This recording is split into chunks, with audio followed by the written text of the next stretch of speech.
Every morning, Sarah woke up with the same fear. How could she feed her 2 children with only a few dollars left in her pocket? The rent was due, and she had nothing but exhaustion. But on a Sunday afternoon, while at the park with her children, she faced a choice. Use her precious time to help a panicked, unfamiliar old woman or continue searching for extra work? She had no idea that this kind decision wouldn't just save a life, but it was also the key to unlocking a destiny she had never dared to dream of. If you are listening from anywhere in the world, please leave a comment and subscribe, because there are heartwarming stories that need to be spread to reignite our faith in kindness. There are stories, no matter how simple, that still deserve to be told. The alarm clock went off at 5:30 inches the morning, but Sarah Thompson was already awake. Her dark eyes, marked by the circles that had become permanent in recent months, stared at the cracked ceiling of her small apartment as she mentally calculated the dollars she needed to make it to the end of the month. Cleaning the offices. $600 from taking care of Mrs. Davis on Tuesdays and Thursdays. $250 from doing laundry for the neighbors. It wasn't enough. It was never enough. She sat up carefully so as not to wake Ethan and Chloe, who were sleeping soundly, squeezed together in the bed they shared in the next room. At 32, Sarah had learned that every dollar counted, every decision had consequences, and every day was a new battle she had to win for her children. The cold shower woke her up completely. It wasn't by choice. The water heater had broken 3 weeks ago, and the landlord insisted it was her responsibility to fix it. As she dressed in her cleaning uniform, a mended pair of navy blue pants and a white blouse she kept immaculate with cheap soap and determination, she heard the first stirrings from the children's room. "Mommy, I'm hungry," Chloe murmured from the doorway, rubbing her eyes with her little fists. At 6 years old, her youngest daughter had that unique ability to always wake up with a smile, no matter the circumstances.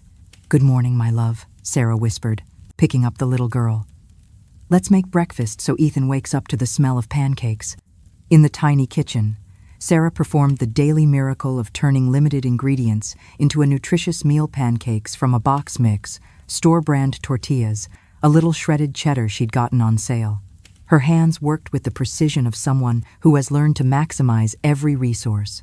Ethan appeared, yawning, his black hair sticking up in all directions. At 8, he already showed signs of the premature responsibility life had forced upon them. Always attentive, always protective of his younger sister. "You have to work today too, Mommy?" he asked. As they sat at the small table Sarah had painted yellow to brighten. "And the space. Only until noon, my sweetie. Then we have the whole afternoon to ourselves," she replied, stroking his cheek. She didn't tell him that afterward she would go looking for extra work, or that she had been up until 2 a.m., washing other children's school uniforms to earn a few extra dollars. While they ate breakfast, Sarah watched her children with a mixture of pride and worry that tightened her chest. Ethan ate slowly, savoring every bite, teaching Chloe not to waste a single crumb. Her little family had learned to find joy in simple things. A silly joke from Ethan that made Chloe laugh until her belly ached. The moment when the 3 of them would snuggle on the sofa to watch TV, sharing a quilt made by Sarah's grandmother before she died. "Mommy," Chloe said suddenly, "why does Sophie's dad come to pick her up every Friday, but our dad never comes?" The silence spread through the kitchen like a shadow. Sarah felt that familiar lump in her throat. It had been 5 years since Mark had decided that being a father was too complicated for him. 5 years of broken promises, of calls that never came, of explanations that became more difficult each time. "Because we are a very special team," she finally answered, taking both children's hands. "Some dads don't know how lucky they are to have kids as incredible as you are, but that doesn't mean we're any less of a family. On the contrary, it means our love is stronger because we choose to be together every day." Ethan nodded seriously, as if he understood more than he should at his age. Sarah forced a smile, but inside, the old wound tore open anew. Mark hadn't just left, he had evaporated. He left in the middle of the night 5 years ago, taking their meager savings and leaving behind a mountain of secret credit card debt. It wasn't just the abandonment, it was the humiliation. It was the shame of telling her landlord, her family, that the man she had trusted had not only discarded her, but had also branded her a fool. That shame was a heavier burden than the rent, Poverty was a constant, physical ache, but the shame, that was a cancer on her soul. Chloe smiled and kissed her mother's cheek with the spontaneity that only children have. After breakfast, Sarah said goodbye with extra kisses and hugs. Mrs. Peterson, her 5-year-old neighbor, would look after the children while she worked. It was a perfect arrangement. Mrs. Peterson needed the $100 a week that Sarah paid her, and Sarah needed to know her children were safe and loved. On the city bus to work, Sarah leaned her head against the window, the rattling glass a dull echo of the hollowness inside her. Her thoughts weren't just on the bills. They were on the woman she used to be, the one who believed in promises, the one who hadn't yet learned the brutal weight of shame. When was the last time she had met someone's gaze without feeling a flicker of that old humiliation? Had she, in her fight to survive, forgotten how to be anything other than a victim? She wasn't just tired of being poor. She was tired of being her, the woman Mark had left behind. Her boss at the cleaning company, Mr. Henderson, was a grumpy but fair man who understood her situation. That morning, he had given her good news. They had landed a new contract to clean a building of medical offices, which meant 4 extra hours of work per week. "Sarah, you're the most responsible employee I have," he had said while signing the papers. "If you need more hours, let me know. There's always work for those who value it." When she returned home at noon, she found Ethan helping Mrs. Peterson with the groceries and Chloe drawing on the floor with crayons that were already worn down to small nubs. The scene filled her heart with that warmth only parents know. Her children were okay. They were growing up with solid values despite the difficulties. "What are we going to do this afternoon, Mommy?" Chloe asked, running to her with open arms. Sarah had planned to use those hours to look for sewing jobs downtown, but seeing her children's expectant faces, she made a different decision. Money was important, but these moments with Ethan and Chloe were irreplaceable. "How about we go to Fairmount Park? We can bring some sandwiches and have a picnic," she proposed, feeling her children's faces light up. "Yes, the park," Chloe shouted, clapping her hands. Ethan smiled with that smile that reminded her so much of herself at that age, when the world still seemed full of infinite possibilities. As they prepared their modest snack, wrapping homemade peanut butter and jelly sandwiches in paper napkins and filling a bottle with lemonade, Sarah felt something she hadn't experienced in weeks: hope. Maybe they didn't have much money. Maybe the refrigerator was half empty and the rent was due next week. But they had love. They had laughter. They had this Sunday afternoon that belonged completely to them. "Thompson family, ready for an adventure?" she announced, grabbing the small backpack that held their treasures for the day. "Ready," Ethan and Chloe replied in unison, taking her hands. As they walked to the bus stop, Sarah couldn't imagine that this spontaneous decision to spend the afternoon at the park would change their lives forever. She just wants to give her children one happy afternoon, a small escape from their struggles. Sarah has no idea that this simple act of motherhood is the first step toward a destiny she never thought possible. Keep listening to find out who she's about to meet. Sunday had dawned with that intense blue sky that only Pennsylvania can offer after a night of rain. Sarah woke up feeling different, as if the air itself carried promises of something good.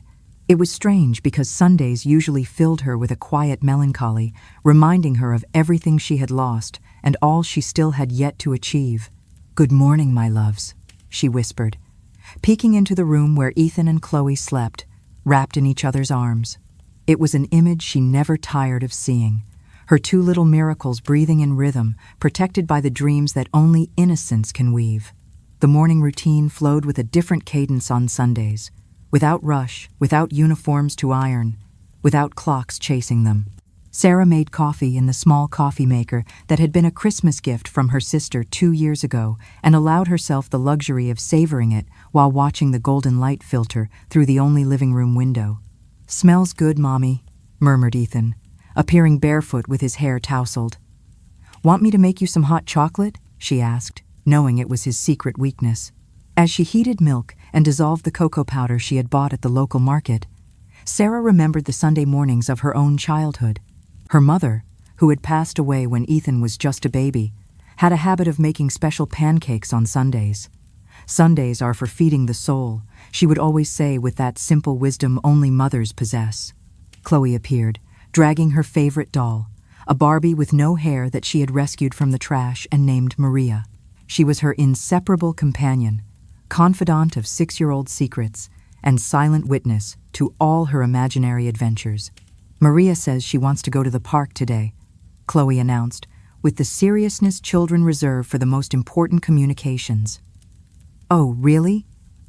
And what else does Maria say? Sarah asked, playing along as she stirred the chocolate. She says it's been a long time since she's seen ducks and that the ducks at the park are the prettiest in all of Pennsylvania. Ethan laughed, but not mockingly. At 8, he had developed a protective tenderness toward his younger sister's fantasies, which deeply moved Sarah. Then we definitely have to take Maria to the park, Ethan intervened. The ducks must be wondering where she is. After breakfast, as they got dressed to go out, Sarah felt a pang of nostalgia mixed with hope. She put on her blue cotton dress, the same one she had worn for special occasions for 3 years. Ethan chose his favorite shirt, the red and white striped one his aunt had given him. And Chloe insisted on wearing her yellow floral skirt, no matter that it had a small stain that no detergent had managed to remove. Did you know that when I was little, my mommy used to take me to the same park we're going to today? She told them as they waited for the bus. Really? And did you play on the same swings? Chloe asked with wide eyes. Exactly the same ones. And every time I got on the highest swing, my mommy would say that if I closed my eyes and made a really, really strong wish, it would come true. Does it work? Ethan wanted to know, always skeptical, but willing to believe. Well, Sarah replied, lifting Chloe as they got on the bus, I think it does, because my wish was always to have a family that loved me very much. And look at me now. The bus ride became a small adventure. Chloe counted all the dogs she saw out the window aloud. Ethan read the street names, practicing his reading, and Sarah allowed herself to daydream. What would it feel like not to have to count every dollar? What would it be like to buy them ice cream without calculating if it would mean less food for the rest of the week? But she quickly pushed those thoughts aside. She had learned that happiness was not in what they didn't have, but in deeply valuing what they did. And what they had was beautiful. Laughter that filled empty spaces, hugs that healed invisible wounds, conversations that built memories more valuable than any material treasure. Getting off the bus at the entrance to Fairmount Park, Chloe shouted with excitement at the sight of the pond with the ducks she had been waiting for. Ethan ran towards the playground, but stopped halfway to make sure his mom and sister were following him. This is going to be the best Sunday in the world, Chloe declared, taking Sarah's hand. And for a moment, watching her 2 children run towards the play areas with the freedom that only childhood knows, Sarah believed her little daughter was right. She had no way of knowing that this afternoon she would meet someone who would change the meaning of all her struggles, all her sleepless nights, all her fears, and all her hopes. She couldn't imagine that this ordinary Sunday would become the day that would divide her life into a before and an after. For now, she simply walked towards the swings, where she had played 20 years ago, carrying a backpack with homemade sandwiches and lemonade, followed by 2 children who firmly believed that perfect days were possible. And maybe, she thought as she watched Ethan help Chloe onto the swing, maybe they were right. Fairmount Park was bustling with the typical joy of family Sundays. Children ran among the century-old trees, young couples shared ice cream on benches, and street vendors offered colorful balloons that danced in the afternoon breeze. Sarah had spread a small blanket under the shade of an oak tree and watched with that mix of tenderness and maternal vigilance as Ethan pushed Chloe on the swing. Higher, Ethan. I want to touch the clouds. Chloe shouted, her dark hair flying in the wind. Be careful, don't go flying off, her brother replied. But he continued to push her with the dedication he put into everything he did for his younger sister. Sarah smiled as she unwrapped the sandwiches she had prepared. Peanut butter and jelly, wrapped in wheat bread from Mrs. Esperanza, the lady from the corner bakery who started her day at 5 inches the morning. It wasn't the most elaborate meal in the world, but it had the taste of home, of the love put into every little detail. It was then that she saw her. At first, she thought it was just another grandmother enjoying Sunday with her family, but something about the elderly woman's posture caught her attention. She was sitting alone on a bench about 60 feet away, dressed in an elegance that contrasted sharply with the relaxed atmosphere of the park. Her dress was navy blue silk, her shoes genuine leather, and she wore an emerald brooch on her lapel that sparkled in the filtered afternoon light. But what really unsettled Sarah was the woman's expression. It wasn't just confusion, it was terror. Her eyes, a startling grayish blue, darted around, not as if she were lost, but as if she were being hunted. She clutched her leather handbag to her chest, like a shield. When the woman's eyes briefly met Sarah's, Sarah didn't see a forgetful grandmother. She saw someone who was running from something, or someone. Her hands, elegant and gloved, weren't just nervous, they were trembling violently. "Mommy, are we going to eat?" Ethan asked, approaching with Chloe holding his hand. "Of course, my loves, come here," Sarah replied, but her attention remained divided between her children and the lonely woman. While they ate, Sarah couldn't stop watching the lady. There was something in her behavior that awakened all her maternal instincts. The woman would get up from the bench, walk a few steps, stop with evident disorientation, and return to her seat. At one point, she saw her frantically search for something in her bag, pull out a lace handkerchief, and wipe away tears that glistened on her cheeks. "Mommy, are you okay?" Chloe asked, noticing her mother was distracted. "Yes, my love, it's just. Do you see that lady over there?" she asked, discreetly pointing towards the bench. Ethan followed her gaze and nodded. "She looks sad," he observed with the ability of children to go straight to the heart of things. "Yes, that's what I think too. What do you think we should do?" It was a question Sarah had learned to ask her children, teaching them that empathy wasn't just about feeling but about acting, that kindness was not a passive virtue but an active responsibility towards the world. "Ask her if she needs help," Chloe replied immediately. "But what if she just wants to be alone?" Ethan added, always more cautious. "You're right, son, but look at her. I think she's not alone by choice, but because she's lost." Sarah made a decision that would change their lives forever. She slowly approached the bench with Ethan and Chloe following a few steps behind. "Excuse me, ma'am, are you all right?" she asked in a soft voice. The woman looked up, and Sarah could see that her grayish-blue eyes were clouded with tears of frustration and fear. Up close, it was evident that she was a woman from a very different social class than hers. Her makeup, though smudged by tears, had been professionally applied. Her jewelry was real, and her bearing spoke of decades of refinement. I don't know. I don't remember how," the old woman murmured in a shaky voice. "It's okay, ma'am, don't worry. What's your name?" Sarah asked, sitting beside her naturally. "Eleanor. Eleanor Vance," she replied as if the name was hard to recall. "But I don't know. I don't know where I am. I don't know how I got here." Sarah's heart clenched. Mrs. Eleanor was about 80 years old, she estimated, and it was clear she was experiencing some kind of disorientation.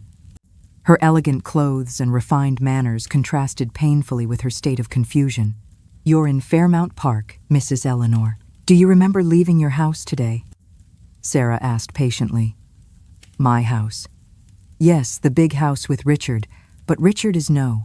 He's not here anymore," Eleanor murmured, touching the wedding ring she still wore. Chloe moved a little closer and, with that lack of filter that characterizes children, asked, "Are you lost, ma'am? My mommy always says that when someone is lost, we have to help them find their way home." Eleanor smiled for the first time, a smile that completely transformed her face and brought back decades of youth. "What a beautiful little girl," she murmured. "Yes, I think I'm lost. Very lost." "Do you have any family we can call?" Sarah asked, pulling out her basic cell phone. "I don't know, I don't remember the numbers. Everything is so confusing," Eleanor replied, putting a hand to her forehead. Ethan, who had been watching in silence, approached carefully. "Ma'am, would you like some water? My mom always says that when you're worried, drinking water helps you think better." The natural kindness of her children filled Sarah with pride. In that moment, she made a decision she knew could complicate her already difficult financial situation, but one she couldn't avoid. Her conscience, shaped by years of struggle and the memory of her own mother, gave her no other choice. "Mrs. Eleanor," she said firmly but kindly, "we can't leave you here alone. Would you like to come home with us while we figure out how to contact your family?" Eleanor's eyes filled with grateful tears. "Would you do that for me?" "For a stranger?" "You're not a stranger anymore," Chloe replied naturally. "You're Mrs. Eleanor, and friends take care of each other, out of the mouths of babes. But for Sarah, this is a massive risk, bringing a disoriented, wealthy stranger into her home with her children. Her kindness is profound, but will it be rewarded, or will it bring her more trouble? Let's find out together." And so, under the shade of a century-old oak tree in Fairmount Park, a story began that would prove that the greatest miracles often come disguised as simple acts of human kindness. The bus ride back was unlike any other Sarah had experienced. Mrs. Eleanor sat by the window with Chloe on her lap, listening patiently as Chloe told her stories about Maria. Meanwhile, Ethan listened attentively to every word the old woman said, like a detective trying to solve a mystery. "And do you live alone in your big house, Mrs. Eleanor?" Chloe asked with the innocent curiosity only children possess. "Yes, very alone," Eleanor replied, stroking the little girl's hair.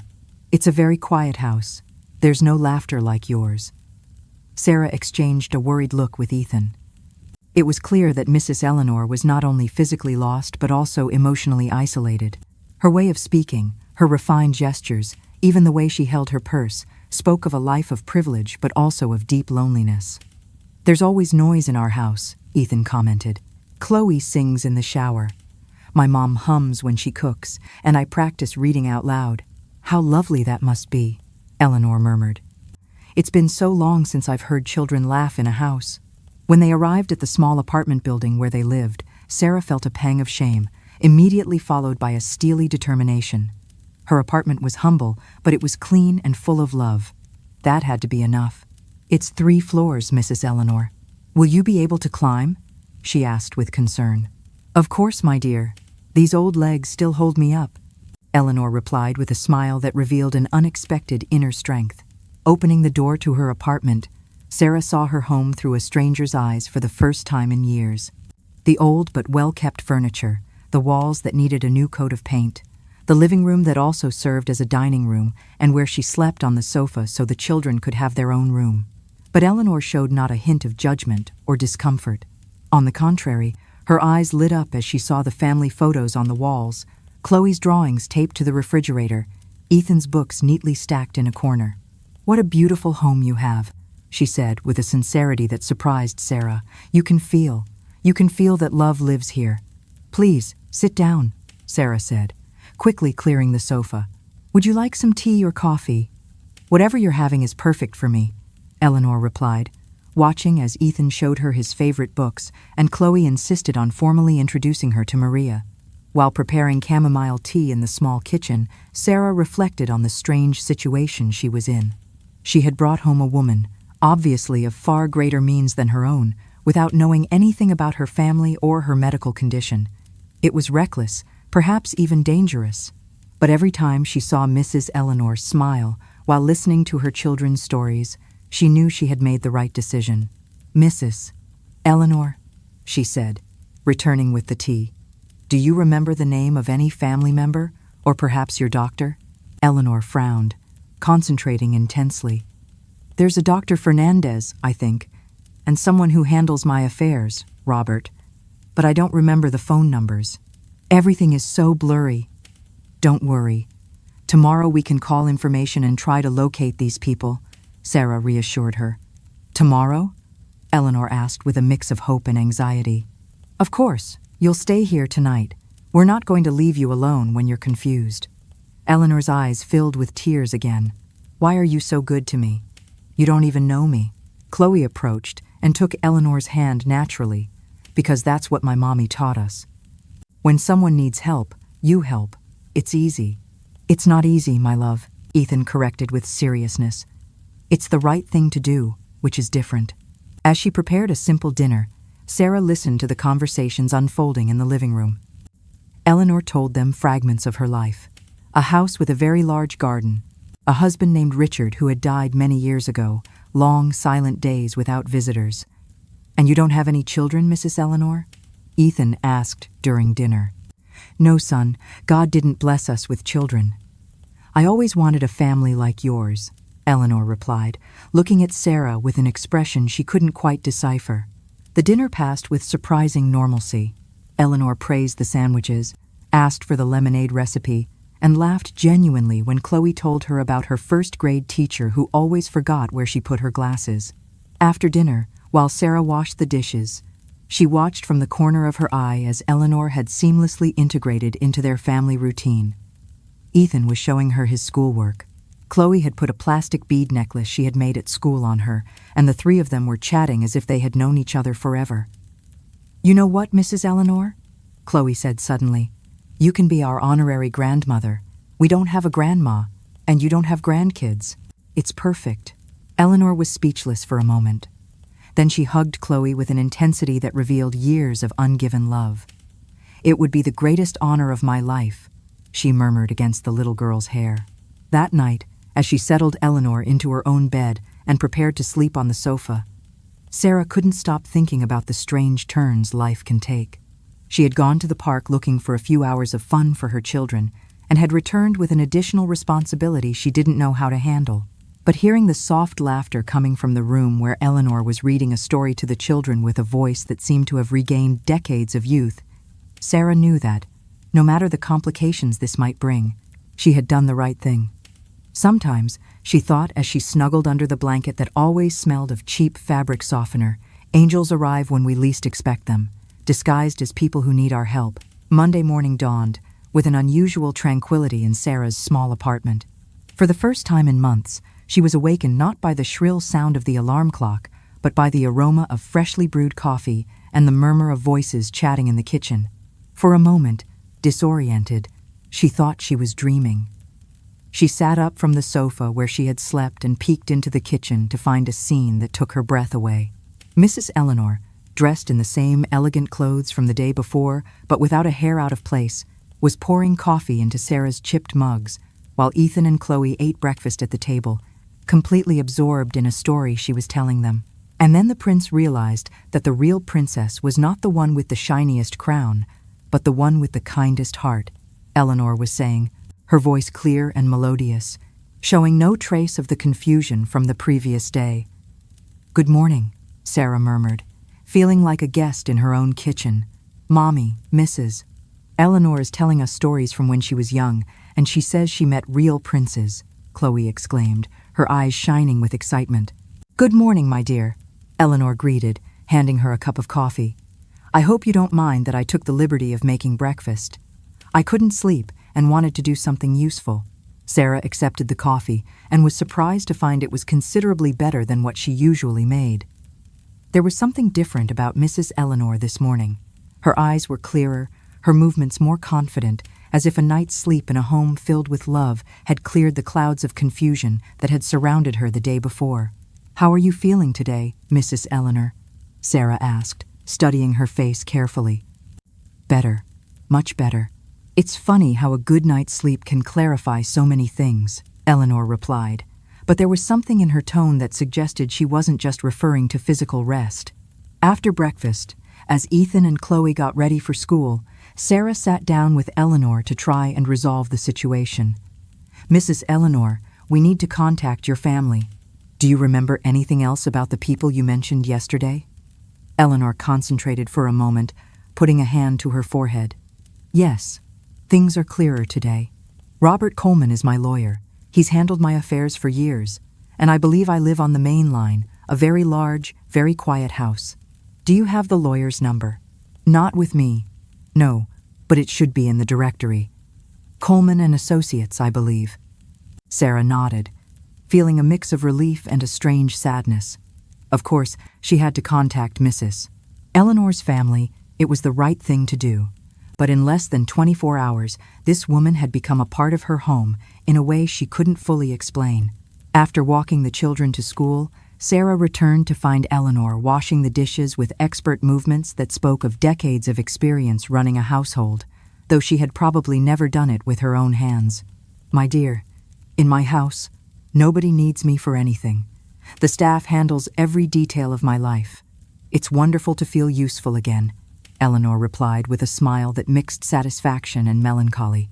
When Sarah called information and then the law firm of Coleman and Associates, the receptionist seemed immediately alarmed upon hearing the name Eleanor Vance. "Are you sure it's Mrs. Vance?" We've been looking for her all over the city for 2 days. Mr. Coleman will be there in an hour." While they waited, Eleanor walked around the small apartment with a tender curiosity, examining every photograph, every child's drawing on the refrigerator, every book in Ethan's modest collection. "Sarah," she said suddenly, "may I ask you something personal?" "Of course, Mrs. Eleanor. Where is the children's father?" Sarah felt the familiar pang in her chest that always accompanied that question.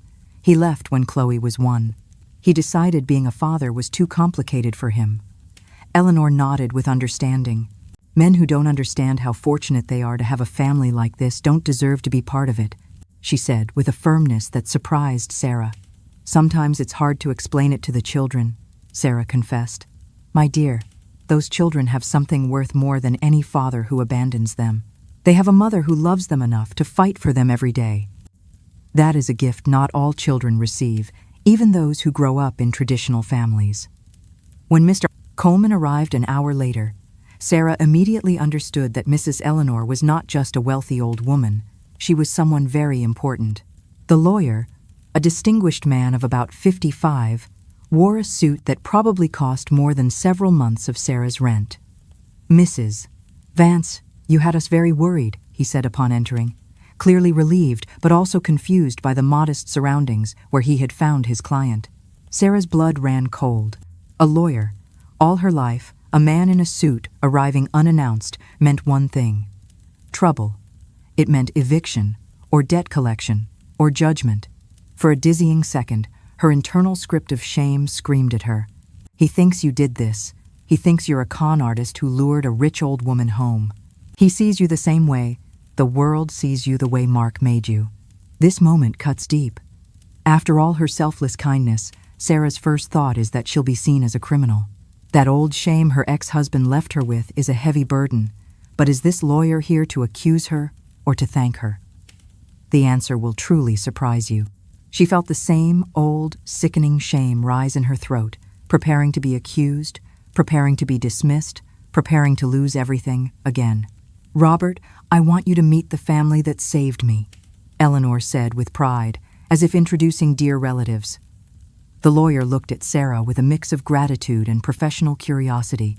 "Ma'am, I have no words to thank you for what you've done. Mrs. Vance is.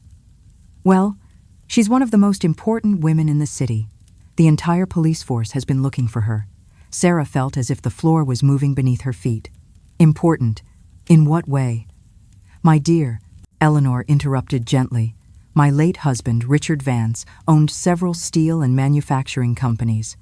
When he died, he left me with more money than I could spend in several lifetimes, but he also left me with a loneliness that all the money in the world cannot fill." Sarah was stunned, unsure how to respond to such a personal revelation. Before she could find the words, Mr. Coleman checked his watch, his professional demeanor returning. Sarah looked at Eleanor, then at the lawyer, and then at her children. In less than 2 days, their lives had intertwined in a way that defied all logic but felt more natural than anything she had experienced in years. "Mrs. Eleanor," she finally said, "you will always be welcome in our home, any day, any time."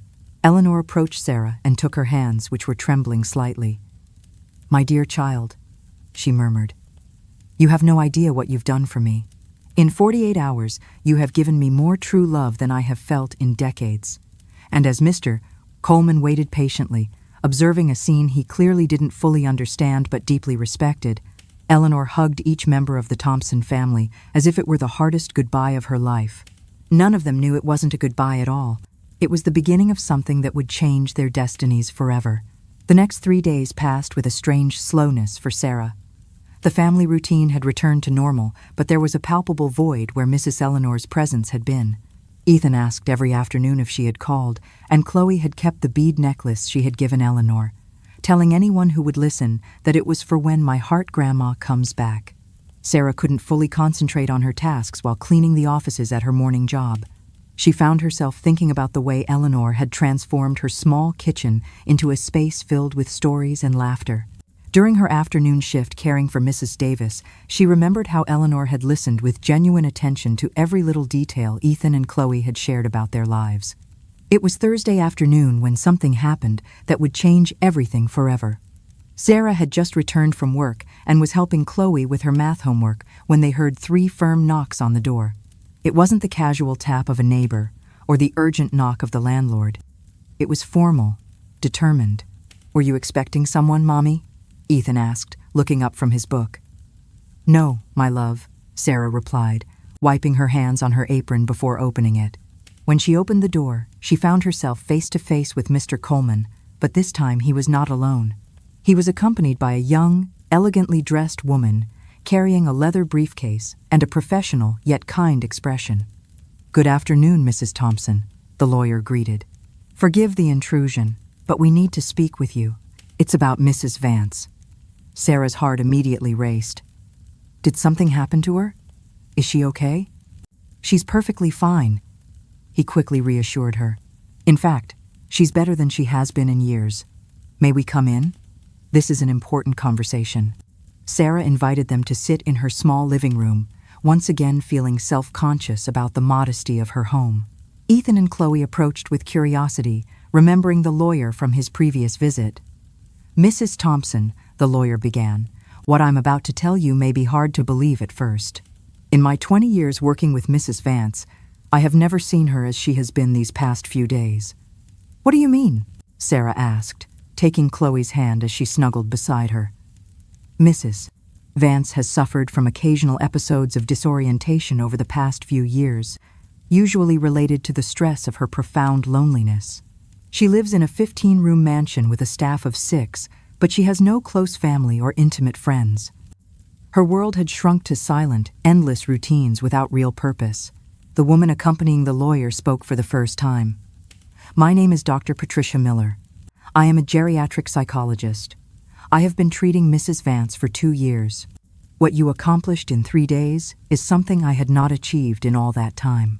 "I don't understand," Sarah murmured.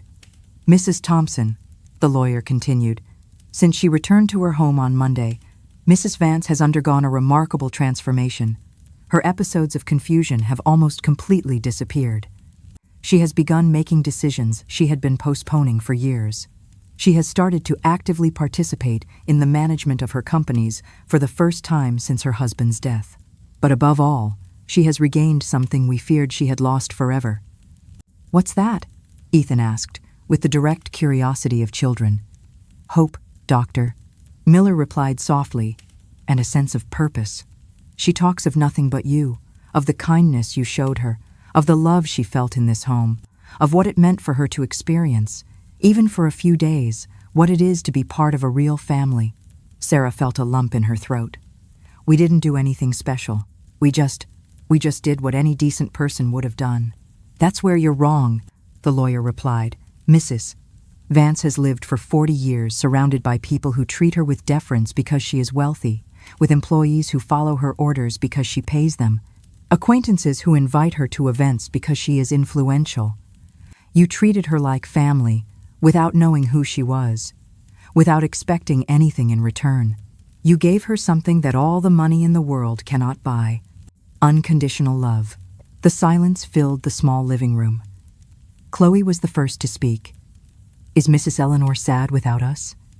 "Because we're sad without her." "Yes, little one," Dr. Miller replied with a smile. "She is very sad without you, which is why we are here." Mr. Coleman leaned forward. "Mrs. Thompson, Mrs. Vance wants to make you a proposal, which I must warn you is quite unusual. She has spent 3 days carefully considering it, consulting with me, with Dr. Miller, even with her accountant and her personal physician. This is not an impulsive decision." "What kind of proposal?" Sarah asked, feeling that her world was about to change again. Mr. Coleman continued. "Mrs. Vance does not see you as an employee, Mrs. Thompson. She has instructed me to offer you a position as administrator of her personal trust, but the truth is, she wants you to be her family." "But that's not all, Doctor," Miller interrupted gently. "Eleanor isn't just offering you a job, she is offering you sanctuary. She told me, that woman's kindness is the most valuable asset I have ever encountered. I am not hiring a companion. I am investing in the only thing that is real." Sarah, This isn't charity. This is a woman who has recognized your true worth when you, perhaps, had forgotten it yourself. This is more than a job offer. It's validation. Eleanor didn't just see a poor woman. She saw a kind heart and a strong spirit. But moving into a mansion, that's a bigger change than Sarah could ever imagine.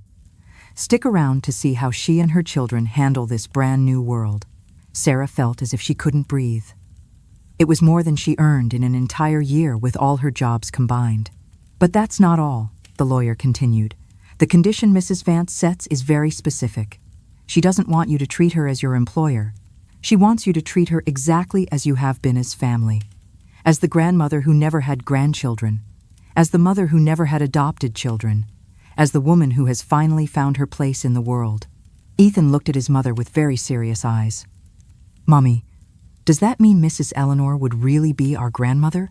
"It means," Dr. Miller replied, "that two families who needed each other found a way to become one." Sarah looked at her children, then at the two professionals awaiting her answer, and felt that the weight of her entire life of struggles and sacrifices had led to this impossible, perfect moment. "When can we start?" she asked, with tears of joy running down her cheeks. And for the first time in her adult life, Sarah Thompson allowed herself to believe that fairy tales were possible, even in a small apartment in Philadelphia, even for a single mother who had learned that true love was the only wealth that truly mattered. The move happened on a sunny Saturday that Sarah would remember for the rest of her life as the day she crossed the threshold into a world she had never imagined possible. Mr.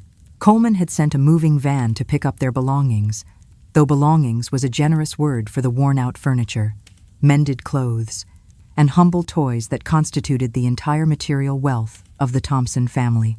Ethan and Chloe ran from one end of the empty apartment to the other, their voices echoing strangely in the spaces they had known as home for so many years. For Sarah, every packed item carried a memory.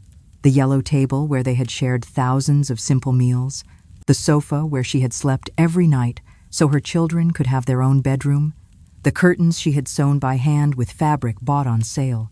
"Mommy, what if the people who work at the big house don't like us?" Ethan asked with that mature concern that characterized him. "My love," Sarah replied, kneeling to be at his level, "we are going to be ourselves, with the same kind hearts we've always had. The people who don't accept us as we are simply don't know us yet.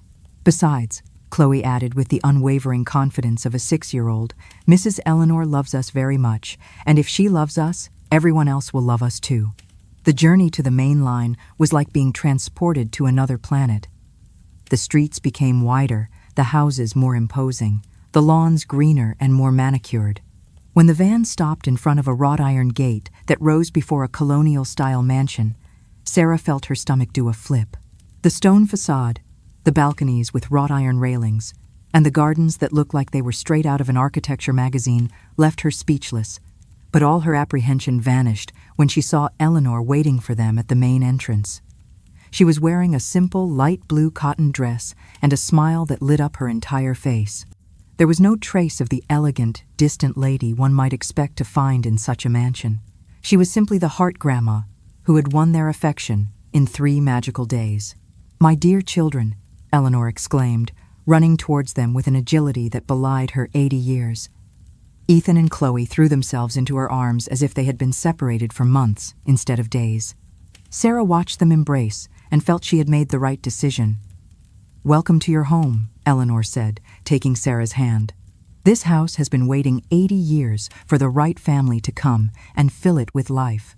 The tour of the mansion was an experience that surpassed all of Sarah's expectations. The vaulted ceilings, the marble floors, the huge windows offering views of gardens that looked like paintings, it all spoke of a wealth she hadn't fully grasped. But what impressed her most was the guest wing Eleanor had prepared for them. It wasn't just a place to stay, it was a complete home within the larger home. 3 bedrooms decorated with exquisite but warm taste, a living room with comfortable sofas and a children's library, a kitchenette equipped with everything necessary. "I wanted you to have your own space," Eleanor explained as they toured the rooms. "A place where you can be yourselves, where you can have privacy when you need it, but where you always know you are connected to the rest of the house and to me." Ethan's The room had shelves filled with adventure and science books, a perfect desk for his homework, and a window overlooking the garden where new swings had been installed. Chloe's was a little girl's dream come true. Soft pink walls, a dollhouse that was an exact replica of the mansion, and a dresser filled with dresses and toys waiting for her. "Is all this for me?" Chloe asked with wide eyes, carefully touching a giant teddy bear that dominated a corner. "It's all yours, my precious girl," Eleanor replied. "And the most beautiful thing is that now you have someone to share it with." Sarah's bedroom was a sanctuary of tranquility she had never dreamed of possessing.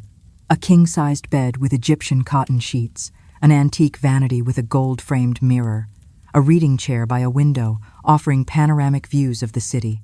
But what moved her most was finding a framed photograph on the bed, the picture Mr. Coleman had taken during his first visit, where the four of them were hugging in the small living room of her old apartment. "I wanted you to always remember where we came from," Eleanor said softly, "not because we should be ashamed of our past, but because it was that humble, authentic love that brought us together. That should never change, no matter where we live." That first night in the mansion, as they dined in the family dining room Eleanor had specifically chosen for their meals together, Sarah watched her children's faces, illuminated by the golden light of a crystal chandelier, and wondered if she wasn't living a dream too beautiful to be real. "Mrs. Eleanor," Ethan said as he carefully cut his chicken pot pie, "did you cook all this?" Brenda, our cook, is a culinary artist, but I specifically asked her to prepare traditional American comfort food because I wanted you to feel at home from the very first day. "And can we meet Brenda?" Chloe asked. "Tomorrow. In fact, I want you to meet all the staff who work here. They are wonderful people who have taken care of me for years, and now they are going to help us take care of you too." After dinner, as they took a walk through the illuminated gardens under the stars, Eleanor took Sarah's arm. "How are you feeling, dear? Isn't it too overwhelming?" Sarah considered the question carefully. "It's beautiful, Eleanor. More beautiful than I ever imagined. But what excites me most isn't the elegant rooms or the lovely gardens. It's seeing the sparkle in my children's eyes when you hug them. It's hearing Chloe call you Grandma so naturally. It's seeing Ethan relax for the first time in years because he knows we're safe. And you, Sarah? Do you feel safe?" Sarah looked towards the mansion, where the windows of her children's bedrooms cast a warm light into the night, where Ethan was reading one of his new books and Chloe was arranging the hair of her new doll collection. "I feel like I've been looking for this place my whole life without knowing I was looking for it," she answered honestly.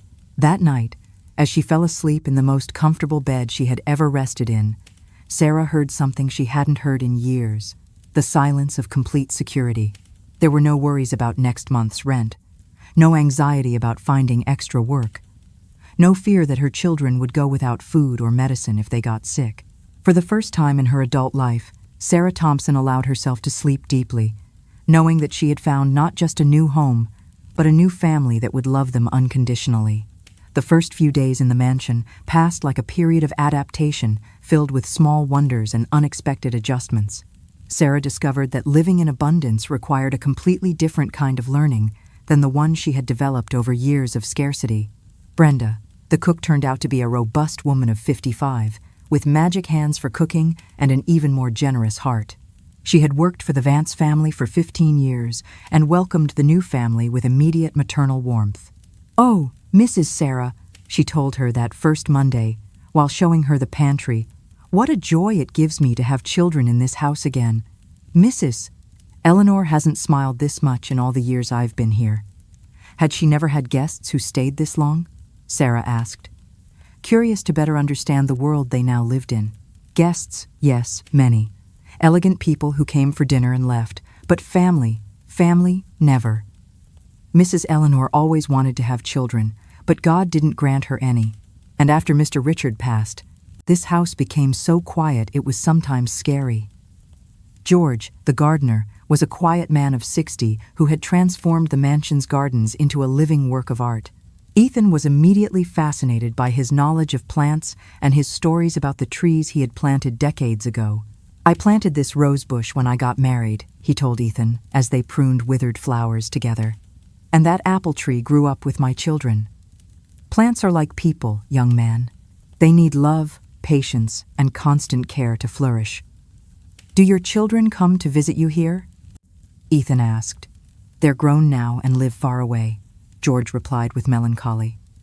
But now that you're here, I have new young ones to teach the secrets of the garden. Clara, the housekeeper, was a young and efficient woman who kept the house immaculate without her presence feeling intrusive. She had studied to be a teacher, but circumstances had led her to domestic service. She found in Chloe an enthusiastic student for her knowledge of art and history. Did you know this house is over 100 years old?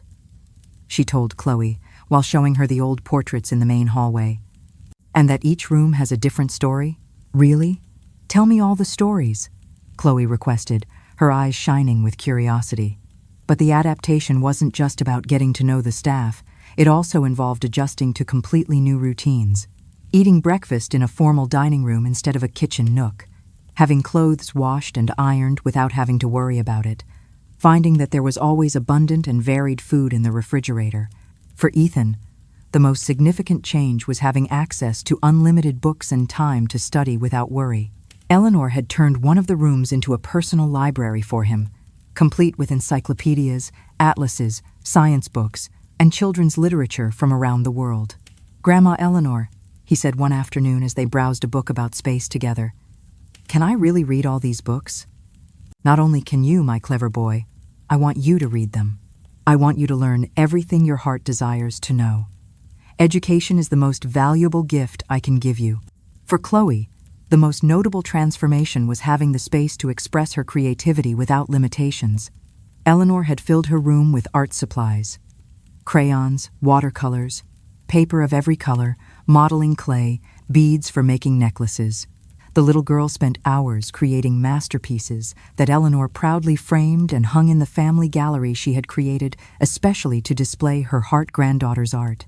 "Look, Grandma, this painting is our family," Chloe announced one Wednesday afternoon, showing a drawing where 4 figures of different sizes held hands under a large red heart. "It's the most beautiful painting I've ever seen in my life," Eleanor replied with tears in her eyes. "Do you know where I'm going to hang it? In my bedroom, so it's the first thing I see every morning." For Sarah, the adaptation was more emotionally complex. On one hand, she experienced a sense of relief and gratitude that sometimes overwhelmed her to tears. On the other, she occasionally struggled with feelings of inadequacy and questions about whether she truly deserved so much kindness. "Do you think we're taking advantage of Eleanor's generosity?" she asked Ethan one night while helping him with his math homework at the mahogany desk in his new room.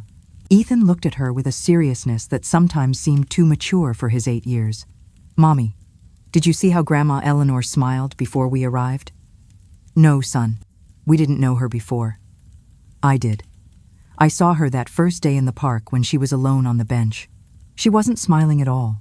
She looked very, very sad. Now she smiles all the time. We make her happy, and she makes us happy. That's not taking advantage. That's loving each other." The simple wisdom of her son dispelled Sarah's doubts better than any elaborate argument. The afternoons became the most special time of the day. After Ethan and Chloe returned from their new private school, where they had been received with curiosity but eventual acceptance, the family would gather on the main terrace for a snack. Eleanor had revived a tradition from her youth: tea with homemade cookies and conversations that could last for hours. "Tell me what you learned today," Eleanor would always ask, and the children would compete to share their discoveries of the day. "I learned that the United States has 50 states," Ethan reported one Thursday. "And I learned that flamingos are pink because they eat shrimp," Chloe added. "And what did you learn today, Sarah?" Eleanor would ask, always including her in the ritual. It was a question that had initially baffled Sarah. What could a 2-year-old woman who had spent most of her life working and raising children have learned? But gradually, she discovered that every day in the mansion taught her something new. How to hold a conversation with the florist who came to arrange the centerpieces. How to appreciate the difference between different types of tea. How to find beauty in details she previously had no time to notice. "I learned that roses need to be pruned to bloom better," she answered one day after helping George in the garden. "And that," Eleanor said with a significant smile, "is a lesson that applies to many things in life, don't you think?" At night, After the children went to bed, Sarah and Eleanor developed the habit of walking through the illuminated gardens, talking about everything and nothing. These were moments when Eleanor shared stories of her life with Richard, of the dreams they had had together, of the years of loneliness that followed his death. "Did you never think of remarrying?" Sarah asked one night as they sat by the central garden fountain. "The heart has capacity for many types of love," Eleanor replied. "I loved Richard with the passion of youth. Now I love you all with the wisdom of age. They are different, but both are real and profound." "We love you too, Eleanor. You don't know how much." "Oh, yes, I do, my dear. I know because for the first time in 40 years, I don't feel alone when I go to bed at night. I know there are children sleeping under my roof, that there is a daughter of the heart who cares for me, that there is a family that needs me as much as I need them." As the weeks passed, everyone's transformation was evident. Ethan had gained confidence, and his school performance had improved remarkably. Chloe radiated a joy that was contagious to everyone around her. Sarah had started to smile with a freedom she hadn't experienced since adolescence. But the most notable transformation was Eleanor's. The episodes of confusion had completely disappeared. She walked with renewed energy, dressed with more care, and had begun to occasionally invite friends over to meet her new family. "It's as if she's been born again," Dr. Miller commented to Sarah during one of her monthly follow-up visits. "Love and purpose are the most powerful medicines that exist." And as Sarah watched Eleanor teach Chloe the basic keys on the grand piano in the music room, as she saw Ethan proudly explain to George what he had learned about astronomy, she knew they had found something more valuable than financial stability or material comfort. They had found an authentic family, chosen by the heart rather than determined by blood. And that, she reflected as the sun set over the gardens of her new home, was the most beautiful miracle of all. 3 months after the move, life in the mansion had settled into a perfect rhythm that seemed to have always existed. Mornings began with the aroma of Brenda's coffee, mingling with the laughter of Ethan and Chloe. Afternoons passed with homework and games in the garden, and evenings were filled with bedtime stories and family conversations that created memories more valuable than any treasure. But it was precisely this complete happiness that made Sarah feel vulnerable to the possibility of losing it. It all started with a phone call Eleanor received on a Tuesday morning. Sarah was helping Chloe prepare her science project on butterflies when she heard Eleanor's voice rise with an intensity she hadn't heard since their first days together. "No, Harriet, I'm not going to discuss this with you again," Eleanor was saying from her study. The door closed, but unable to completely contain the volume of her voice. Ethan looked up from his math book. "Grandma Eleanor is upset."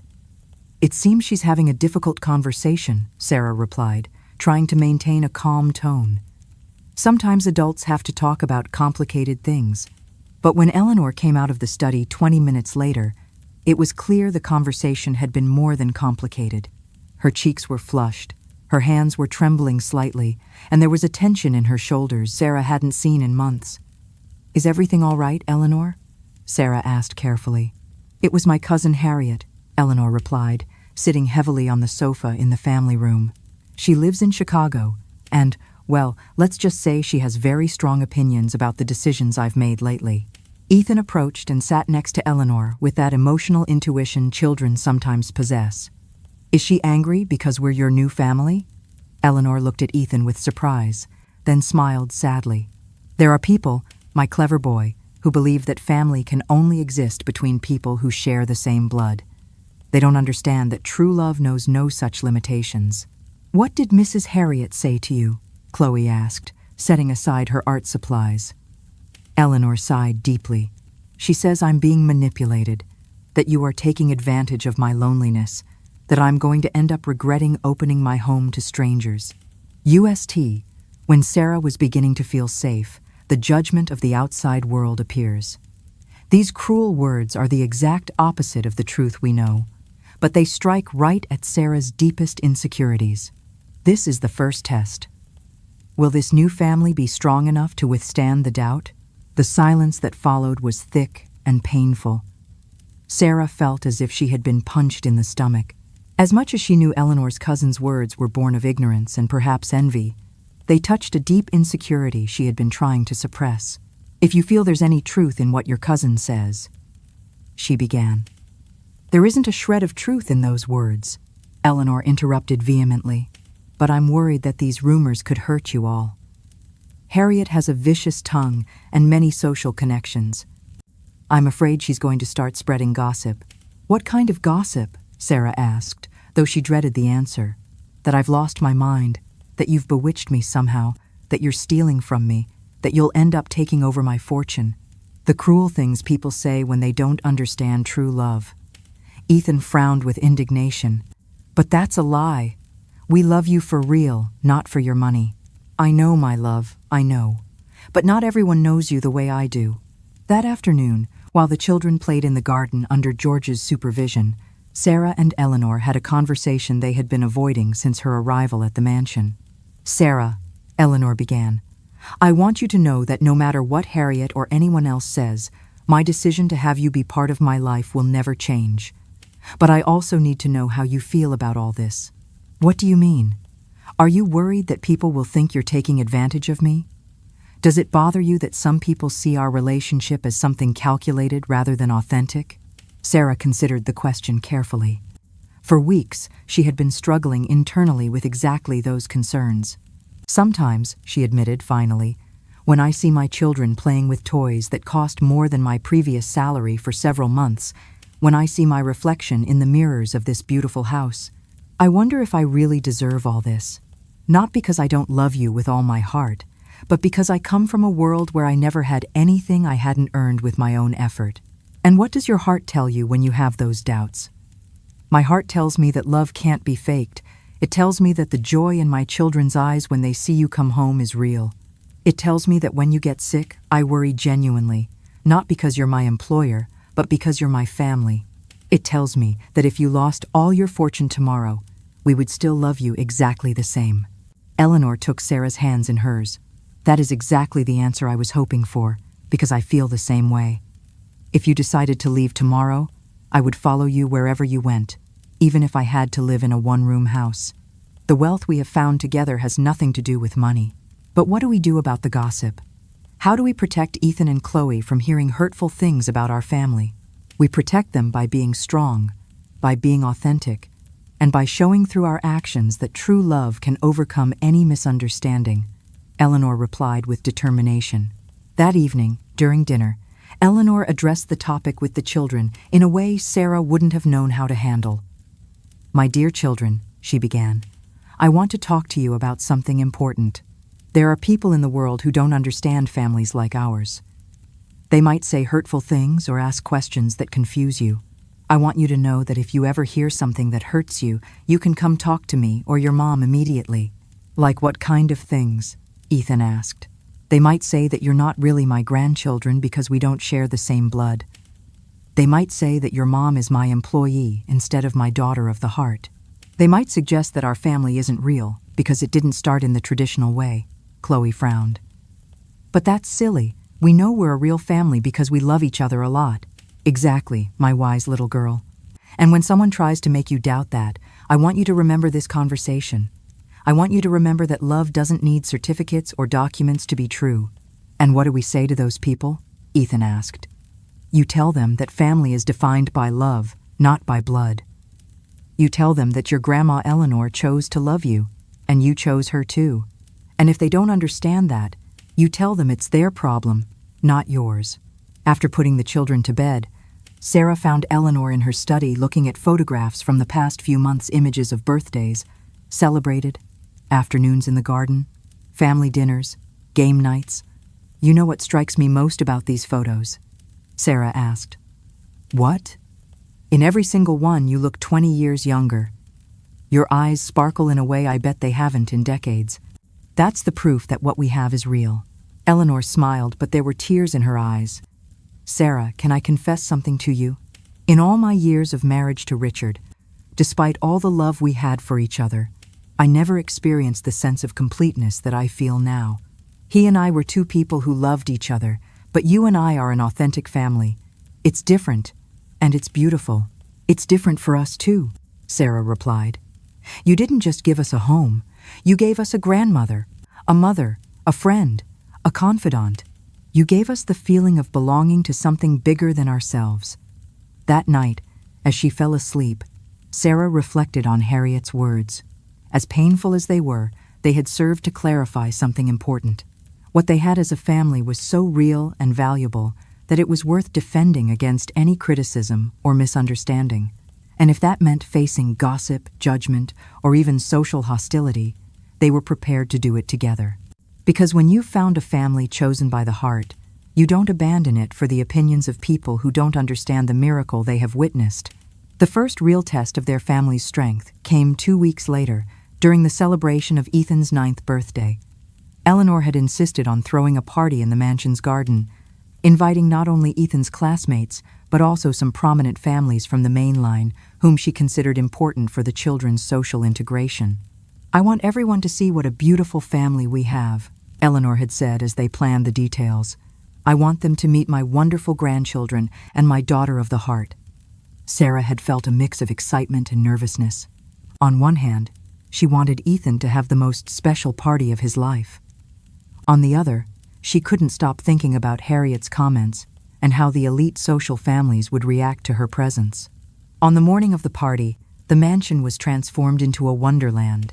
Colorful balloons floated among the trees. Tables decorated with white linen tablecloths were scattered across the garden, and a dessert table that looked straight out of a fairy tale occupied the center of the celebration area. Ethan had chosen a theme of explorers and adventurers, and Eleanor had hired entertainers who organized a treasure hunt throughout the property. Seeing her son lead his classmates in the search for clues with a confidence he had never shown before filled Sarah with maternal pride. "Your son has blossomed incredibly," commented Mrs. Patricia Wagner, the mother of one of Ethan's classmates. "You can tell he's very happy in his new home." "Yes, we've been very lucky," Sarah replied, not knowing exactly how to explain their situation. But it was the arrival of Mrs. Beatrice Jennings and her circle of friends that created the tension Sarah had been fearing. Mrs. Jennings was a woman in her 60s, elegantly dressed, who moved through the garden with the authority of someone accustomed to being the center of social attention. "Eleanor, dear," she greeted with a smile that didn't reach her eyes. "What an interesting party you've organized." "Beatrice, how lovely that you could come," Eleanor replied with formal courtesy.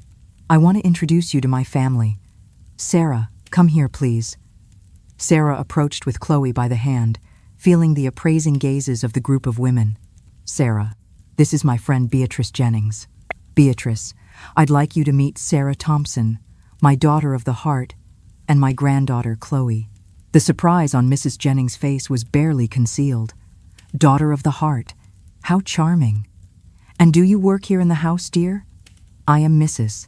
Eleanor's companion," Sarah replied with dignity, using the title they had agreed upon for formal introductions. "Ah, I see. Mrs. Jennings said with a tone that suggested she didn't see at all, but was forming her own conclusions. Chloe, with that characteristic lack of filter of children, decided to intervene. "My grandma Eleanor is the best grandma in the whole wide world," she announced proudly. "She reads us stories every night. She taught me to play the piano, and she says when I grow up I can be anything I want." "How sweet," Mrs. Jennings murmured, exchanging significant glances with her companions. The situation became more uncomfortable when one of Mrs. Jennings' friends, a thin woman with perfectly coiffed hair named Helen, addressed Sarah directly. "Forgive my curiosity, dear, but how exactly did you meet Eleanor? It's very unusual for someone of her social standing to, well, form such intimate relationships with people from different backgrounds." Sarah felt the blood rush to her cheeks, but before she could respond, Eleanor intervened with a firmness that surprised everyone. "Helen, allow me to clarify something immediately," she said, with an authority that brooked no argument. "Sarah and her children are my family because we chose to love each other. Their background, as you call it, is exactly the kind of authentic kindness this society needs more of. If that seems unusual to you, I suggest you examine your own prejudices." What a powerful moment. Eleanor isn't just defending Sarah. She's claiming her as family in front of everyone. She's drawing a line in the sand, but this social battle is far from over. Keep watching to see how this public defense changes things for Sarah. The silence that followed was tense and eloquent. Mrs. Jennings and her friends exchanged looks that communicated volumes without a word. "Of course, Eleanor, Mrs. Jennings finally said with a forced smile. "It was just natural curiosity. I'm sure it's a very rewarding situation for all involved." The rest of the conversation was painfully formal, and as the group moved away to inspect the dessert table, Sarah could hear snippets of whispers that were clearly about her and her family. "Did you see how the little girl talks? It's obviously very convenient for her, don't you think? Poor Eleanor, at her age, she's so vulnerable." Ethan came running towards them, holding a treasure map and followed by 3 of his friends. "Mommy, Grandma, we found the first clue. It says the treasure is hidden near the fountain. Can you come help us?" The genuine joy in her son's voice immediately dispelled the discomfort Sarah had been feeling. This was what mattered. The happiness of her children, the love of her chosen family, the certainty that they were building something beautiful and authentic. "Of course, we're coming, my favorite explorer," Eleanor replied, taking Ethan's hand. "After all, I know all the secrets of this garden." As they followed Ethan and his friends towards the fountain, Eleanor discreetly took Sarah's arm. "Don't let the words of ignorant women affect you," she murmured. "They have lived lives so empty of true love that they can't recognize it when they see it." "They don't affect me," Sarah lied, trying to convince herself as much as Eleanor. But the rest of the party was marked by an underlying sense of being watched and judged. Every conversation seemed to halt when she approached. Every smile seemed too forced. Every question about her work with Eleanor carried a subtext that made her uncomfortable. However, there was something that no amount of social gossip could deny. Ethan's radiant happiness. She had never seen him so confident, so surrounded by genuine friends, so sure of his place in the world. When it was time to open presents, his gratitude to each guest was sincere, but his strongest hugs were for Eleanor and her. "This is the best birthday of my life," he whispered to Sarah as they cut the chocolate cake decorated with an edible compass. "And it's all because we have Grandma Eleanor in our family." That night, after all the guests had left and the exhausted but happy children were put to bed, Sarah found Eleanor on the terrace, gazing at the stars with a thoughtful expression. "Do you regret throwing the party?" Sarah asked, sitting beside her. "On the contrary," Eleanor replied firmly. "I'm glad it happened exactly as it did. Now we know exactly where we stand socially, and we know we can stand firm together. Doesn't it bother you that your friends think badly of us? My dear, at 80 years old, I've learned that the opinions of people who haven't experienced true love are completely irrelevant. The women who were here today have spent their lives collecting expensive objects and maintaining social appearances. They have never experienced what we have. And what is it that we have exactly?" Eleanor smiled, and in the moonlight, her face seemed to radiate a deep peace. "We have an authentic family built on unconditional love. We have children who love us not for what we can give them materially, but for who we are in our hearts. We have the certainty that if I lost all my fortune tomorrow, you would still be my family. And we have the strength that comes from knowing we are living according to our deepest values." "So, you wouldn't change a thing?" "The only thing I would change," Eleanor said with a mischievous smile, "is that the next party would be only with the people who truly understand what family love means. And I bet it would be much more fun." As they walked back to the house, the echoes of Ethan's laughter still resonating in the garden, and Chloe's drawings of the treasure hunt waiting to be framed, Sarah realized they had passed their first social test as a family. It hadn't been perfect, and it probably wouldn't be the last time they faced judgment and misunderstanding. But they had proven something important. Their bond was strong enough to withstand external pressure, and their love was authentic enough not to need the approval of strangers. And that, she reflected, as she turned off the lights in the garden where her son had had the best birthday of his life, was more valuable than any social acceptance they might have lost. The call came in the early hours of a November morning, when the crisp air announced the approach of winter and the house slept in the perfect tranquility that had characterized the last few months. Sarah woke with a start to the insistent ringing of the phone, her heart immediately racing with the primal anxiety that accompanies late-night calls. "Hello," she answered groggily, looking at the clock that read 3:15 a.m. "Mrs. Thompson?" a professional but urgent voice asked. "This is Dr. Evans from Lankenau Hospital." Mrs. Vance is here in the emergency room. Sarah felt the world stop. What happened? Is she okay? She had a fall in her room. It seems she got up during the night and lost her balance. She has a concussion and a possible wrist fracture. It's not serious, but we want to keep her under observation for a few hours. I'm on my way, Sarah replied, already getting up and looking for clothes to wear. Ma'am, she keeps asking for you and the children. She says you are her family and she needs to talk to you. 15 minutes later, Sarah was driving through the empty early morning streets in the sedan that Eleanor had insisted on buying for her for family emergencies. She had never imagined a real emergency would come so soon. At the hospital, she found Eleanor in an ER bed with a bandage on her forehead and her left arm immobilized but completely lucid and clearly relieved to see her. Sarah, my dear girl, she murmured as she approached. What a scare I had, and what a scare it must have been for you. How are you feeling? Does it hurt a lot? Sarah asked, carefully taking Eleanor's good hand. The physical pain is tolerable. What scared me was thinking that something could happen to me before I had done certain important things. What kind of things? Eleanor looked around to make sure the nurses weren't listening. Sarah, this accident made me realize something.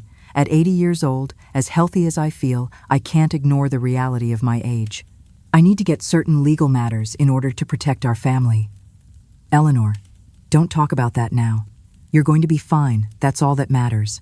No, my dear, it is precisely because I am fine that I need to talk about this. What would have happened to you all if this fall had been more serious? What if I hadn't been in a condition to communicate? Sarah felt a cold pit in her stomach. It was a question she had avoided considering, but now it presented itself with undeniable urgency. What do you mean, exactly? I mean that legally, despite all the love we have for each other, you have no rights over me, nor I over you. If something were to happen to me, my cousin Harriet and other distant relatives could make decisions about my medical care. They could decide you have no right to visit me. Or worse, they could challenge all the arrangements we've made for your well-being. Dr. Evans approached with the X-ray results. Good news, Mrs. Vance. No fracture, just a severe sprain. The concussion is superficial. You can go home this morning, but you'll need rest and care for a few days. Doctor, Eleanor intervened. Could you give me a few more minutes with my daughter? We have family matters to discuss.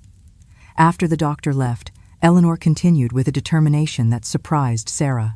I've been thinking about this for weeks, and this fall confirmed that I can't keep postponing these decisions. I want to formally adopt Ethan and Chloe. Sarah felt like she couldn't breathe. Adopt? But is that possible at your age? In Pennsylvania, adoption by older individuals is possible under certain circumstances, especially when emotional and financial stability are demonstrated, and it is clearly in the best interest of the children. Robert has already researched the legal procedures. But I'm their mother. I don't understand. Of course, you are still their mother, my dear. It would be an adoption that includes you as a co-guardian. What I seek is to create legal ties that protect us as a family. I want Ethan and Chloe to be legally my grandchildren, with all the rights that entails. From a moment of fear comes the ultimate act of love. Eleanor isn't just thinking about money, she's thinking about legacy, protection, and making this bond unbreakable. This isn't just an offer, it's a proposal. Stay with us for the emotional answer. I want you to be legally recognized as my daughter, not my employee. Sarah fell silent, processing the implications of what Eleanor was proposing. And if I don't agree, then I will completely respect your decision. But I ask you to consider it carefully. This isn't just about inheritance or financial benefits. It's about legal protection, medical rights, the security of knowing that no matter what happens, we are a family recognized by the law as much as by the heart. On the way home, as Eleanor dozed in the passenger seat with her arm in a sling, Sarah reflected on the proposal. Part of her felt overwhelmed by the magnitude of what Eleanor was offering. Another part felt even more deeply connected to this extraordinary woman who had once again shown that her love for them was total and unconditional. When they arrived at the mansion, Ethan and Chloe were waiting at the entrance, clearly worried despite the reassuring explanations Sarah had given them over the phone. "Grandma Eleanor," Chloe cried, running to her. Does it hurt a lot? Just a little, my precious girl. But being home with you all already makes me feel much better. Ethan examined the bandage and sling with the seriousness of a doctor in training. What happened, exactly? I got up in the night to get some water and tripped on the edge of the rug. It was a silly thing, but sometimes silly things teach us important lessons. What kind of lessons? Chloe asked. Eleanor looked at Sarah, who gave a nearly imperceptible nod. It taught me that our family is so important to me that I want to make sure we are always protected and united, no matter what happens. But aren't we already protected? Ethan asked. With that intuition he sometimes showed for emotional complexities. We are protected by love, my clever boy, but we also need to be protected by the law. That's why I want to ask you something very important. The children drew closer, sensing a significant conversation was coming. How would you feel if I were your grandmother, not just in our hearts, but on official papers too? If I could legally adopt you so we would be a family recognized by the whole world? Chloe's eyes lit up immediately. Does that mean you'd be really our grandma forever? Forever? And for all legal purposes, Eleanor confirmed. Ethan considered the question with his characteristic care. And would that change anything between us? It wouldn't change any of the love we have for each other, Eleanor replied. But it would mean that if something happened to me, you would have legal rights to visit me in the hospital, to make medical decisions if necessary, to inherit not just my assets, but also my values and my family legacy. Then yes, I want to, Ethan decided, because we already love you like our real grandma, and it would be wonderful for everyone to officially know it. I want to too, Chloe added. And does that mean we can change our last name to have yours too? Sarah intervened gently. Those are decisions we would have to make together as a family. But the important thing is that we all want the same thing. To be united legally as much as we are emotionally. That night, after putting the children to bed and making sure Eleanor was comfortable in her room, Sarah stayed awake, reflecting on the day's events. An accident that could have been tragic had turned into an opportunity to further strengthen the bonds that already united them. When she finally fell asleep, she dreamed of legal documents bearing their names together, of a family officially recognized for what it had always been in their hearts. An unbreakable unit built on true love, conscious choice, and the miracle of finding exactly the people they had been searching for all their lives without knowing it. The adoption process, she knew, would be complex and likely face obstacles. But she also knew that what they had as a family was strong enough to overcome any legal or social challenge. After all, they had already proven that true love can transform destinies, create homes where there was once loneliness, and build families that transcend all traditional definitions. And now, they would have the legal documents to confirm it for the whole world.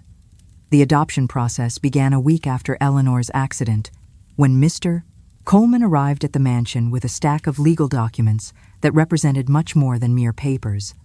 They represented the official transformation of their love into a legal structure recognized by the world. A complex process, Robert explained, as he spread the forms on the formal dining room table. But we have all the elements in our favor. The emotional and financial stability are more than proven. The well-being of the children is evident, and the will of all parties is unquestionable. Ethan and Chloe sat beside Sarah, curiously observing the documents that would officially change their lives. Eleanor, with her arm still in a sling, but her eyes shining with emotion, explained each step of the process. These papers are going to say what we already know in our hearts, she told the children, that we are a real family, chosen by love and recognized by the law. And does that mean we can say, Grandma Eleanor is our official grandma? Chloe asked, carefully touching one of the documents. It means that when someone asks if we're family, we can show a paper that confirms it, Ethan replied, with that mature understanding that always characterized him. The process required interviews with social workers, psychological evaluations, and home visits. Each step confirmed what was already evident.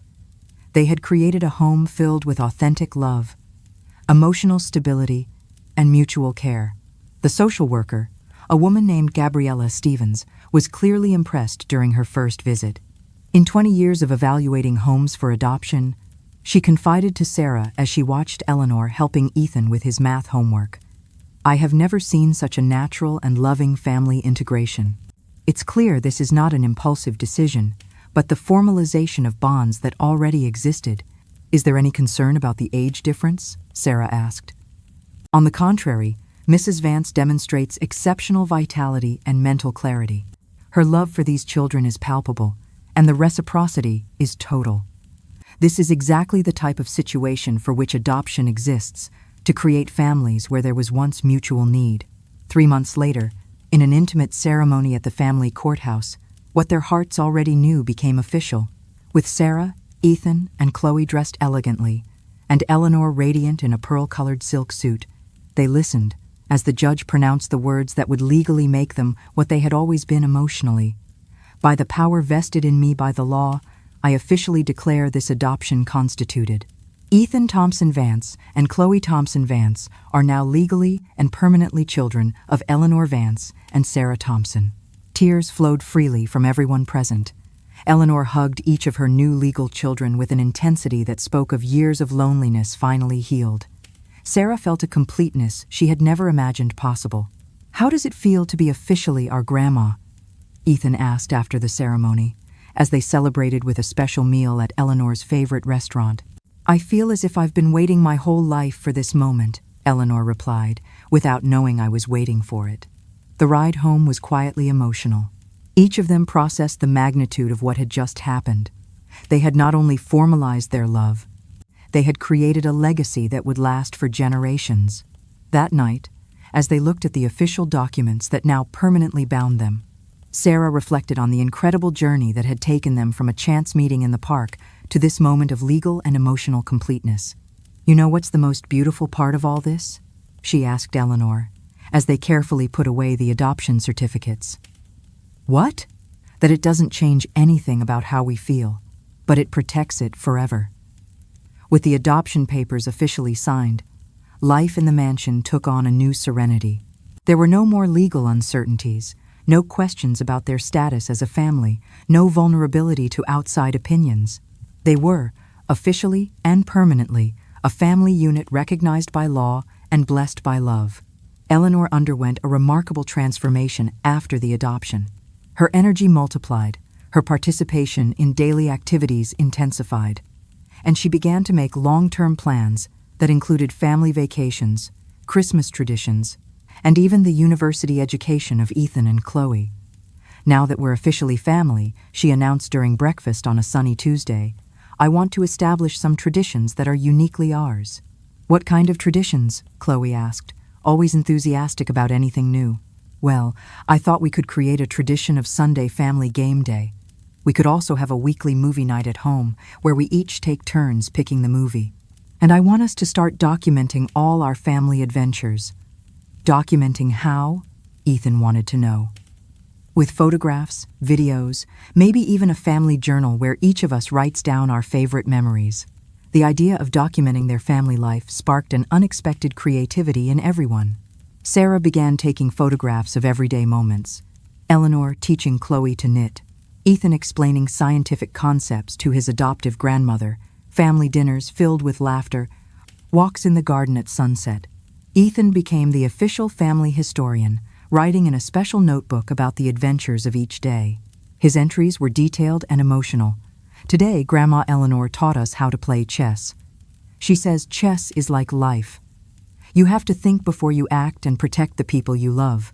Chloe took charge of the artistic aspects, creating collages with the photographs, drawing family portraits, and designing colorful covers for each month of the journal. Eleanor, for her part, began organizing cultural excursions that broadened her adoptive grandchildren's horizons, visits to museums, children's theater plays, concerts at the Kimmel Center. Each outing became a life lesson and an opportunity to create lasting memories. "I want you to see the world with curious eyes," she would explain, as they toured a pre-Columbian art exhibit. "I want you to understand that beauty exists in many forms, and that American culture has treasures we should know and value." "Did you not do these things before you met us?" Ethan asked during a break at the museum. "I did some, but alone. And when you're alone, beautiful experiences feel incomplete. Now, sharing every discovery with you all makes everything twice as exciting." Afternoons turned into family planning sessions. Sitting on the terrace, overlooking the garden, they would discuss upcoming adventures, review the week's photographs, and Eleanor would share stories from her past that helped the children understand where their new privileges came from. My husband Richard always said that money only had value if it was used to create happiness. She told them one afternoon while looking through a photo album from her previous life. After he died, I forgot that lesson for many years. You all reminded me of it. How? Chloe asked, snuggling next to Eleanor. You taught me that true wealth isn't in what you have, but in who you have to share it with. For 40 years, I had all the money in the world, but I had no family. Now I have both, and I finally understand which is more valuable. The nightly routine also evolved. After dinner, they would gather in the library for story time, but now the roles rotated. Sometimes Eleanor read classic tales with her melodious voice. Sometimes Ethan shared science books that fascinated the whole family. And sometimes, Chloe would make up fantastical stories that included everyone as characters. Once upon a time, there was a very rich princess who lived alone in a very big castle. Chloe began one night, clearly inspired by her own experience. But she was very sad because she had no family. One day, she found a brave mommy and her 2 children in a magical park and decided they would be her family forever. And what happened next? Eleanor asked, playing along. They lived happily ever after because they discovered that the greatest magic in the world is the love of a family. These moments of family intimacy solidified something that no legal document could have created, the absolute certainty that they belonged together, that they had found exactly where they were meant to be. At night, after putting the children to bed, Sarah and Eleanor developed the habit of sitting in the study to plan the family's future. They talked about Ethan's and Chloe's education, trips they wanted to take together, traditions they wanted to establish. Do you ever imagine what our lives would be like if we hadn't met that Sunday in the park? Sarah asked during one of these conversations. I prefer not to imagine it, Eleanor replied with a shudder. But sometimes, I think about all the small decisions that had to align perfectly for our meeting to happen. If you hadn't decided to take the children to the park that day, if I hadn't had one of my episodes of disorientation, if you hadn't had the courage to approach and help a stranger, do you believe in fate? Now I do, Eleanor answered without hesitation. I believe that some people are destined to meet, and that true love always finds a way to unite the families that are meant to be together. As the first anniversary of their meeting approached, everyone felt something special was on the horizon. Without explicitly mentioning it, each of them was planning ways to celebrate the date that had changed their lives forever. Spring arrived at the mansion with an explosion of colors that transformed the gardens into a paradise of flowers and scents. But for the Thompson-Vance family, as they were now officially called, the beauty of the exterior paled in comparison to the warmth they had cultivated within their home. 3 months after the official adoption, with the first anniversary of their meeting fast approaching, a special excitement floated in the air of the mansion. Each family member, without prior coordination, had secretly begun planning ways to celebrate the date they considered the true birth of their family unit. Sarah had been quietly working on a special project, a handcrafted photo album documenting every significant moment of their first year together. She had collected hundreds of photographs, from the first shy pictures in her old house to recent celebrations in the mansion. Look at this, Mommy, Chloe whispered to her one afternoon, showing her a drawing she had been secretly creating. It's our family the day we met in the park, and our family now. See how much happier we are now? In the drawing, 4 small figures transformed into 4 larger, more colorful figures, surrounded by hearts and stars. It's beautiful, my love. It's for the anniversary. Yes, but it's a secret. Ethan is preparing something special too. Ethan, indeed, had been writing an illustrated story about their first year as an official family. Each page narrated an important moment: the first dinner at the mansion, the day of the adoption, the cultural excursions, the family game nights. Can I read a little bit? Sarah asked when she discovered him working on his project. Just the dedication, Ethan replied, showing her the first page where he had written in his neatest handwriting, for Grandma Eleanor, who taught us that the most beautiful families are the ones chosen with the heart. Eleanor, meanwhile, had been coordinating with Brenda and the rest of the staff to organize a celebration that was as special as the event it commemorated. She wanted it to be intimate, yet memorable, elegant, yet filled with the authentic love that characterized their family. Brenda, she confided one morning while planning the menu, "I want this celebration to reflect exactly who we are, a family that found happiness in the simplicity of true love." "What do you have in mind, ma'am?" "A meal prepared with love, homemade decorations by the children, and an atmosphere that celebrates not material wealth, but the emotional wealth we have built together." George had transformed a section of the garden into a perfect setting for the celebration. He had planted new flowers that would be in full bloom by the anniversary date. He had installed warm lights among the trees and created an intimate area where the family could dine under the stars. "It's like a fairy tale," Chloe commented when she saw the preparations.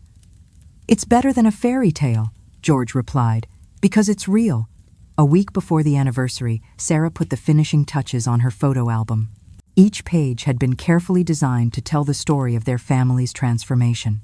The first section showed their previous life, photos of their small apartment, of the children playing with humble toys, of difficult but love-filled moments. The second section captured the transition period, the first meals in the mansion, the children exploring their new rooms, the moments of adaptation and growth.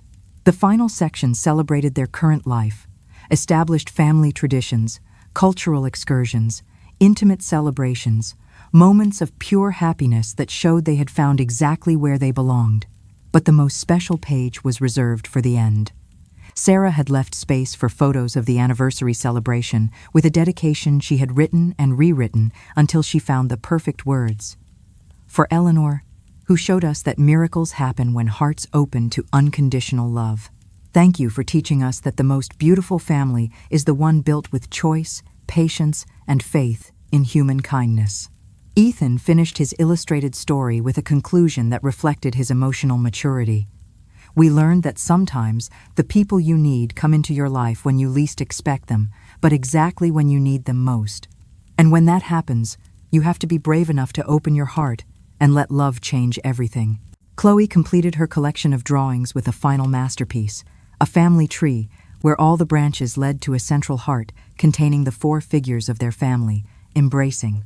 3 days before the anniversary, as they dined on the terrace under a starlit sky, Eleanor made an announcement that surprised everyone. "My dear grandchildren and my dear daughter of the heart," she began with a solemnity that immediately captured their attention. "I've been thinking a lot about our first anniversary as a family." "What have you been thinking, Grandma?" Ethan asked. "I've been thinking about how to properly thank the 3 people who gave me my life back. How to celebrate not just the day we met, but the miracle of what we've built together." "But Grandma," Chloe interrupted, "we're the ones who should be grateful. You gave us this beautiful house, this beautiful life."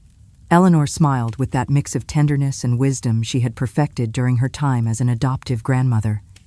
"My precious girl, you gave me something much more valuable than any house. You gave me a reason to wake up every morning with joy. You gave me the chance to be the grandmother I always dreamed of being. You gave me a family when I had lost all hope of having one." "And what do you want to do to celebrate?" Sarah asked.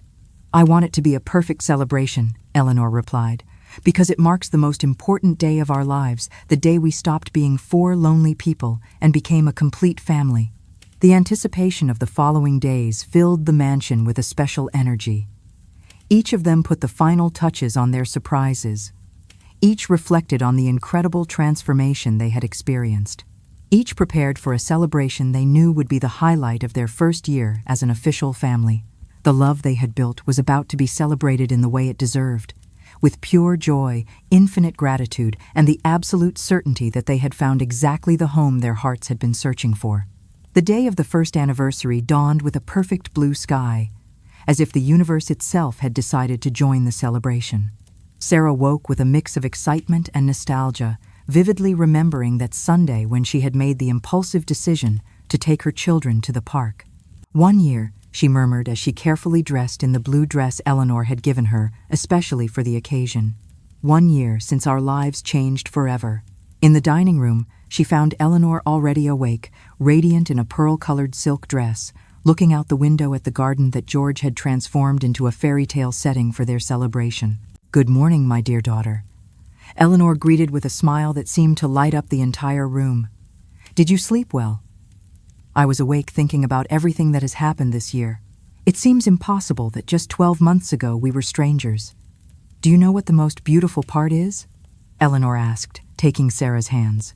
"That even though we've changed so much, the love that united us from the first moment is still exactly the same, authentic, unconditional, and stronger every day."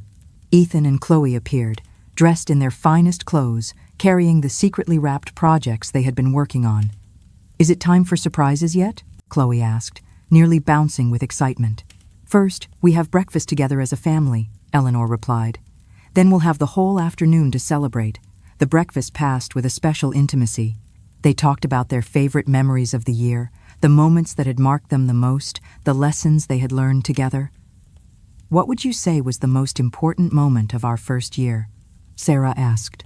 "The day of the adoption," Ethan answered immediately, "because that's when what we already knew in our hearts became official." "For me, it was the first time Grandma Eleanor read me a bedtime story," Chloe added, "because that's when I knew she was really my grandma." "For me," Eleanor said, her voice emotional, "it was the first time Ethan called me Grandma without me asking. That moment, I knew we had created something real and lasting." "And for me," Sarah concluded, "it was the night after Ethan's birthday party when we realized we could face any external criticism because our love was stronger than any judgment." In the afternoon, as the sun began to set, creating that golden light that makes everything seem magical, they headed to the garden where the most beautiful celebration any of them had ever experienced awaited them. George and Brenda had exceeded all expectations. The celebration area was decorated with fresh flowers from the garden, warm lights that created an intimate atmosphere, and a beautiful table set for 4 that looked like something out of a dream. "It's so beautiful," Chloe exclaimed, twirling among the flowers like a little princess. "It's perfect," Ethan added, observing every detail with appreciation. Before dinner, it was time to exchange the special gifts. Sarah went first, presenting the photo album she had created with so much love. "This is our first year together," she said, as Eleanor carefully opened the album. Each page tells the story of how 4 lonely hearts became a family. Eleanor examined each page, tears streaming down her cheeks. The photographs perfectly captured their transformation, from those first days of adaptation to the recent moments of complete happiness. "It's the most beautiful gift I've ever received in my life," she murmured. "It's the story of our miracle." Ethan presented his illustrated story, reading each page with the passion of a true storyteller. His account of their first year as an official family moved everyone to tears. Chloe handed over her collection of drawings, explaining each one with the enthusiasm of a seasoned artist. Her heart family tree immediately became Eleanor's favorite. "These gifts," Eleanor said when everyone had finished presenting their surprises, "show me that we have created something more valuable than any material treasure.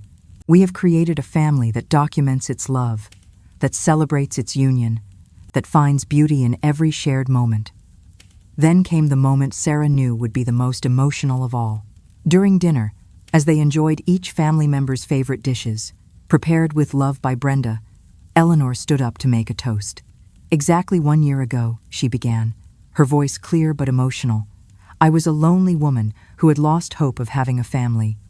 You were a small but brave family, facing each day with love and determination. Today, we are a complete family that has proven that true love can transform destinies."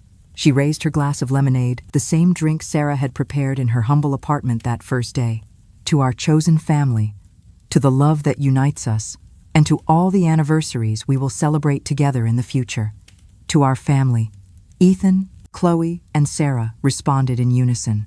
As they toasted under the stars that were beginning to appear in the purple twilight sky, each of them knew they were living one of those perfect moments that remain etched in memory forever.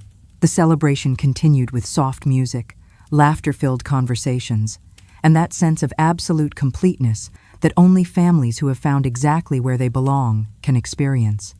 It was the perfect preparation for the moment that would define not only their first anniversary, but the deep meaning of what they had built together. As the night deepened and the garden lights created a magical ambiance, the family moved to the main terrace for the most intimate moment of their celebration. Eleanor had prepared a final surprise that she had kept secret until this perfect moment. Before this special day ends, she announced as they settled into the wicker armchairs under the starry sky, "I want to share something with you that I've been saving for this exact moment." She went to a side table where an elegantly wrapped package sat, which no one had noticed during the celebration. "This is my gift to you," she said, returning with the package. "But before you open it, I want you to know what it represents." The three of them drew closer with curiosity as Eleanor carefully unwrapped a fine leather album with gold embossing. "During this year, I have been secretly documenting something very special," she began to explain as she opened the first page. "I have been writing a letter to each of you for every month we have lived together. This is almost too beautiful." Eleanor wasn't just living these precious moments. She was actively chronicling the love and healing they brought her. These letters are more valuable than any inheritance. Let's listen to what they say. The first page showed a photograph of the four of them taken the day they arrived at the mansion, accompanied by a letter written in Eleanor's elegant handwriting, addressed to Sarah. "My dear daughter of the heart," Eleanor read aloud. "Today you came to my house with your two most precious treasures, not knowing that you were giving me the greatest gift of my life, the chance to be a mother and a grandmother at the same time." Sarah felt tears begin to stream down her cheeks as Eleanor continued to read letters documenting each month of their life together. Letters to Ethan celebrating his intellectual curiosity and kind heart. Letters to Chloe praising her creativity and her ability to fill any space with joy. Letters to Sarah acknowledging her strength, her sacrifice, and her incredible ability to raise extraordinary children.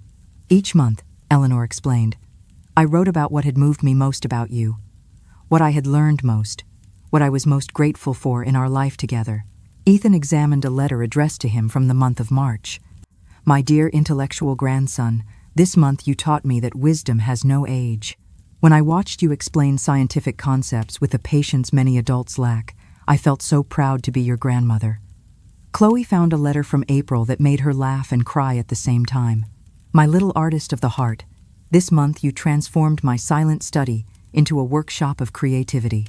Your drawings on the walls are not mischief, they are decorations that bring life to spaces that had been dead for decades." But it was the last letter that brought about the most emotional moment of the entire celebration. It was addressed to all three of them, dated just a week before, and titled, "What You Are to Me." "My dear children of the heart," Eleanor read with a trembling voice. "For 80 years, I searched to understand my purpose in this world. Now I know. My purpose was to wait for you to arrive to give me the chance to experience true family love. My purpose was to have enough resources to care for you. My purpose was to live long enough to witness the miracle of watching my heart-chosen grandchildren grow." She paused for a moment, moved by her own words. "But the most important thing I've learned this year is that you are not the lucky ones for having found a grandmother with resources. I am the lucky one for having found a family that loves me for who I am, not for what I have." The silence that followed was thick with emotion. Each of them processed the depth of Eleanor's words, the generosity of her heart, the authenticity of her love. Finally, Sarah found her voice. "Eleanor," she said, tears flowing freely, "from the very first day, you have given us so much more than a beautiful home or financial security." "What has she given us, Mommy?" Chloe asked with genuine curiosity. "She has given us the certainty that we are loved unconditionally.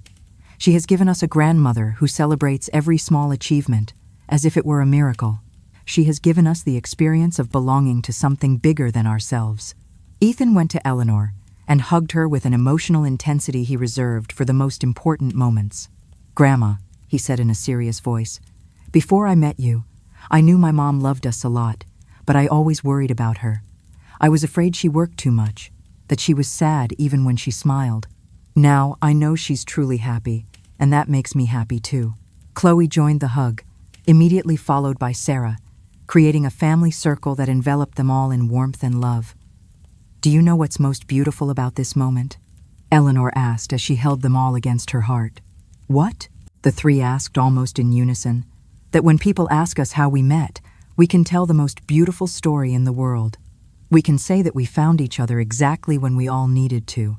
We can say that true love knows no social barriers, age differences, or traditional definitions of family. And we can say, Sarah added, finding the words she had been searching for all year, that you gave us a home, Mrs. Eleanor.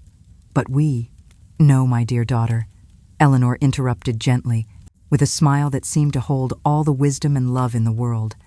You didn't give me a home. She paused, looking at each of them with infinite love, tears of happiness shining in her eyes. You are my home. In that moment, under the stars of the garden that had witnessed their first year as an official family, each of them knew they had lived the perfect moment that would forever define the meaning of their union. They were not just four people living together. They were an authentic family, chosen by the heart, blessed by fate, and united by the kind of love that transforms lives and creates miracles. And as they hugged in the perfect silence of the Pennsylvanian night, each of them knew they had found exactly what their hearts had been searching for their entire lives, a place to belong completely, and people who would love them unconditionally for all eternity. The circle was complete, the family was complete, the love was complete, and it had all started with a simple act of kindness in a park, on an ordinary Sunday, when a single mother decided to help a lost old woman and changed four destinies forever. A year after that magical encounter in Fairmount Park, the mansion awoke, filled with golden light and the promise of another perfect day in the life of the Thompson-Vance family. But this was not just any day. It was time to publicly celebrate what they had built in private, an extraordinary family, born of unconditional love. Sarah woke with a feeling of absolute fulfillment. As she rose and looked out her bedroom window, she saw the garden prepared for a celebration that would include not only their nuclear family, but also all the people who had witnessed their transformation. The household staff who had become extended family, some neighbors who had learned to value their authenticity, and even some of Eleanor's friends who had finally understood the beauty of what they had created. Good morning, my life, she greeted Eleanor when she found her in the kitchen, overseeing the final preparations with Brenda. Good morning, my dear daughter. Ready to show the world how beautiful our family is? That day's celebration would be different from the intimate one on their anniversary. It would be a public declaration that true love can create families that transcend all social conventions.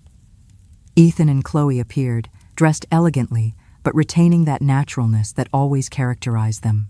In this second year of their life together, they had grown not only physically, but emotionally, becoming natural ambassadors of the family love they had built. Are a lot of people coming? Ethan asked. The important people, Eleanor replied. The ones who understand that family is defined by love, not by blood.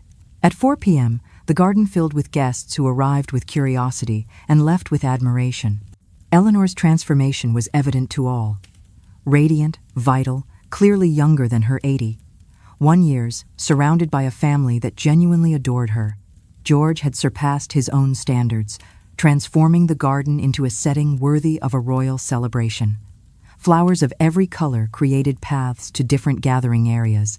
Water fountains created soft melodies, and perfect shaded areas invited intimate conversations.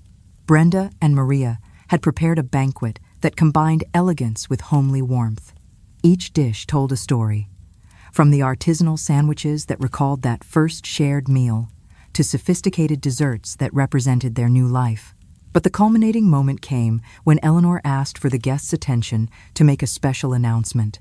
Dear friends, she began, her voice clear and emotional, you have come today to celebrate something that goes beyond an anniversary. You have come to witness a miracle that proves true love can transform lives in ways we never imagined possible. The guests gathered around the main terrace, creating an intimate circle where Eleanor, Sarah, Ethan, and Chloe stood together. 2 years ago, I was a woman who had lost hope of having a family. I lived in this beautiful but silent house. I had everything money could buy, but nothing the heart needs. She looked at Sarah with infinite love. This extraordinary woman, with her 2 wonderful children, taught me that the most beautiful family is the one chosen with the heart. She taught me that true wealth is not in what you accumulate, but in what you share. She turned to Ethan and Chloe. These children gave me back the joy of being needed, the thrill of caring for someone, the blessing of being loved unconditionally. She took the hands of all three. But what I want to announce today is something that symbolizes the permanence of our love. I have decided to create a family foundation that will bear the name Vance Thompson, dedicated to helping single mothers and children in vulnerable situations. Because if our love could create this miracle, we want that same love to help create miracles for other families. This is the beautiful, final transformation. Their family's love is now so strong, it's overflowing to help others just like them. Sarah, a woman who once worried about her next dollar, is now the director of a foundation. It's the perfect full-circle moment, and a testament to the power of kindness. The guests' applause was warm and genuine, but Eleanor wasn't finished. And I want you to know that Sarah will be the director of this foundation. Ethan and Chloe will be our youth ambassadors, and I will simply be the proud grandmother who supports every initiative. The transformation of the guests was evident. They had arrived with curiosity about this unusual family, and were leaving with admiration for a family that had achieved something extraordinary, creating authentic love and using it to do good in the world. As the celebration continued into the night, with soft music, laughter-filled conversations, and that atmosphere of genuine happiness that characterized all their family gatherings, each member of the Thompson-Vance family reflected on the incredible journey they had lived. At the end of the night, when the last guest had departed and the family gathered on the terrace for a moment of intimacy, Chloe made the observation that would perfectly define their experience. "You know what the most beautiful thing of all is?" she asked, with that wisdom children sometimes show. "What, my love?" Sarah replied. "That all those men and women who came today left knowing that families can be different and still be perfect at the same time." Ethan nodded seriously. "And that we are proof that when you help someone without expecting anything in return, sometimes you receive much more than you ever imagined." Eleanor hugged them all against her heart. "My dear children, what we have created together is not just a family. It is a testament that true love can overcome any barrier, can heal any loneliness, can create any miracle. And the most beautiful thing," Sarah added, "is that this is just the beginning. We have a whole life ahead of us to keep loving each other, to keep growing together, to keep showing that the most beautiful families are the ones built with conscious choice and unconditional love." As they gazed at the stars over the garden, which had witnessed so many perfect moments, each of them knew they had lived a story that deserved to be told, shared, and celebrated. A story where a single mother saved a lost old woman in the park and discovered that in saving her, she had saved herself and her children, creating a family that would forever be the perfect home they had all been searching for without knowing it. The circle of love was complete, and the Thompson-Vance family was preparing to write many more chapters of their extraordinary story, knowing they had found exactly what their hearts needed, a place to belong completely, and people who would love them unconditionally for all eternity. Sarah's journey didn't just take her from a cramped apartment to a vast mansion. It took her from a woman defined by her shame to a woman defined by her strength. The new house was a blessing, but the true miracle was the healing of her soul. In Eleanor, she found a mother. In her children, she found her purpose. And in herself, she finally found the woman Mark had tried and failed to destroy, a survivor, a healer, and a testament to the fact that no matter how deep the betrayal, a single act of kindness to another and to oneself has the power to rewrite your entire life. What did you think of this story? Do you believe that kindness is always rewarded? Share your thoughts with us in the comments below. If this story touched your heart, please support us with a like and subscribe to the channel. It helps us bring you more meaningful stories. Thank you for listening. See you in the next one.